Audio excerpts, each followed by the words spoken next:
Si vous acceptez le sacrifice, tenez-vous sur vos pieds et répondez avec moi, gardez-vous.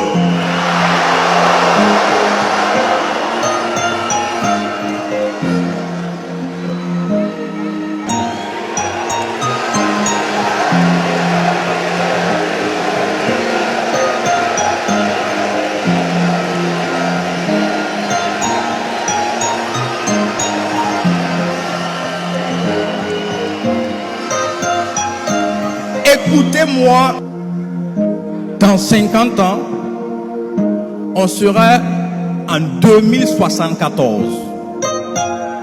Et en 2074, la plupart des jeunes dans cette salle auront entre 70 et 80 ans minimum. Je vais vous dire ce qui se passe entre 70 et 80 ans. À 70-80 ans, on a beaucoup de temps à revendre. On n'a plus beaucoup de choses à faire de janvier à décembre. À 70-80 ans, on réunit les petits-enfants. On les fait asseoir pour raconter sa jeunesse d'antan. Et c'est là qu'on parle de ses exploits. On parle de ses réalisations. C'est là qu'on parle de ses combats et de ses victoires engrangées. C'est là qu'on dit à notre époque, l'époque du capitaine Traoré, les impérialistes ont voulu essayer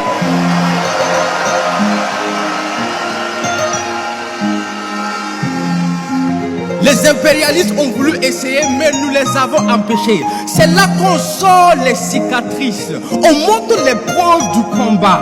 C'est là qu'on devient un héros karatéka devant un public d'enfants. Parce qu'à 70-80 ans, on a du temps à revendre. On devient un ancien combattant qui compte les mythes et les légendes.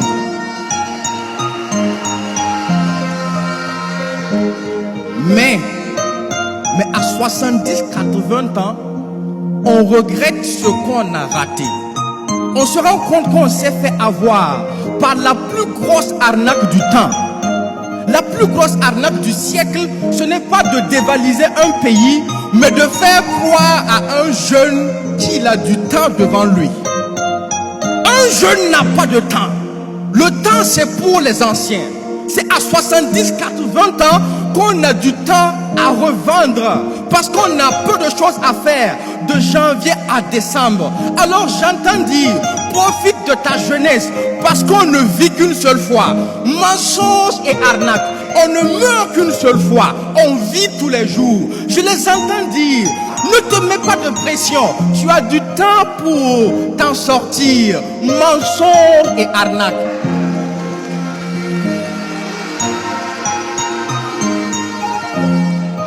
C'est comme ça qu'ils ont voulu combattre la jeunesse africaine.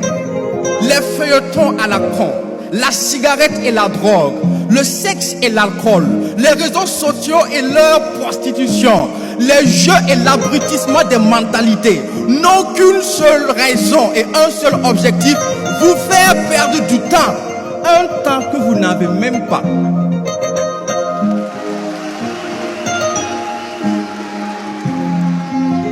Parce qu'ils savent que l'Afrique est jeune et qu'un jeune est invincible. Mettez un jeune sous la pluie, dans la neige, il réussira quand même si vraiment il le décide.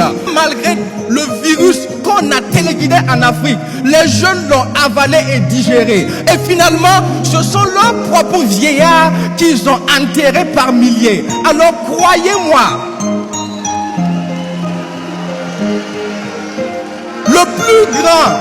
le plus grand regret de l'Occident, c'est d'avoir une population vieille.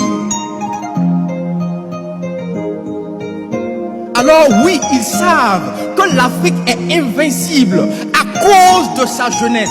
Tant que cette jeunesse reste éveillée et prend ses responsabilités. Donc, si on ne peut pas vous vaincre, il faut coûte que coûte vous faire perdre du temps.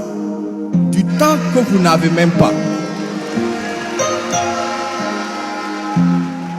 D'ailleurs, dis-moi un peu, comment tu fais pour avoir du temps pendant qu'on appelle ton pays pays pauvre? Comment tu fais pour avoir du temps pendant que ton sous-sol est exploité, pendant que l'Afrique est assistée presque à tous les niveaux, comment tu fais pour avoir du temps en pleine reconquête de la souveraineté alimentaire, pendant que les champs chôment au village par manque de bras valides? Comment tu fais pour avoir du temps en pleine lutte contre le terrorisme, pendant que même les anciens s'enrôlent pour être défenseurs de la patrie? Comment tu fais pour avoir du temps si les gens travaillent le jour et la nuit deviennent des veilleurs qu'on appelle Waïya? Comment tu fais pour avoir du temps?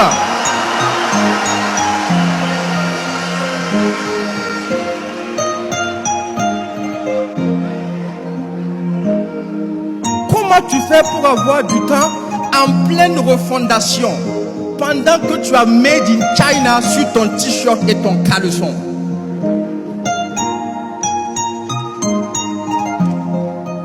C'est vrai que la jeunesse africaine a longtemps souffert, mais elle n'a pas souffert de pauvreté comme on veut nous le faire croire. Le sous-sol africain est bien trop riche pour ça. La jeunesse n'a pas souffert d'analphabétisme comme on veut nous le faire croire. L'éducation africaine est bien trop bonne pour ça. La jeunesse africaine a plutôt souffert de manque de repères et de dirigeants dignes.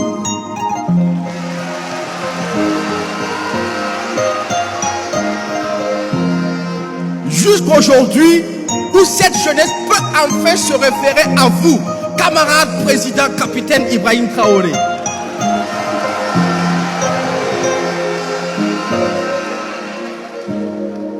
Dès lors, tout a changé, parce que tout est devenu urgent, parce que tout est allé vite, et parce que l'Afrique est fière.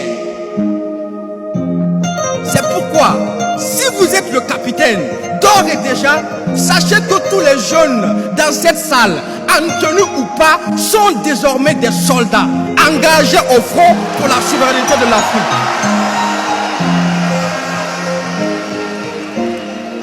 Alors, est-ce que vous m'entendez, soldats? Est-ce que vous m'entendez, soldats? Si vous acceptez le sacrifice, tenez-vous sur vos pieds et répondez avec moi, gardez-vous!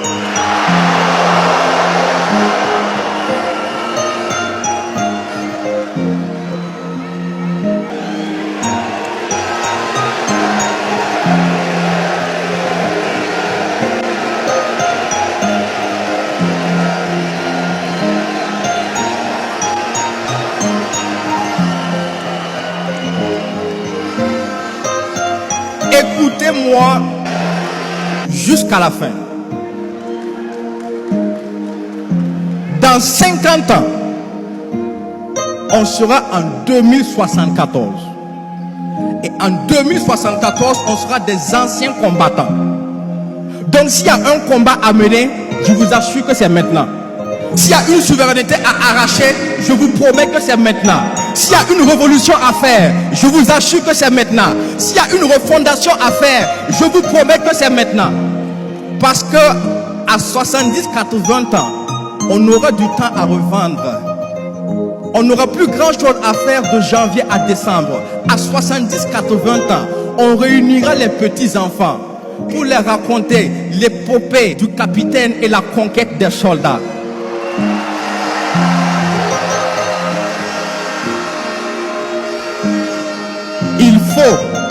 Il faut qu'il y ait de l'histoire et il faut qu'il y ait de l'action. Repos.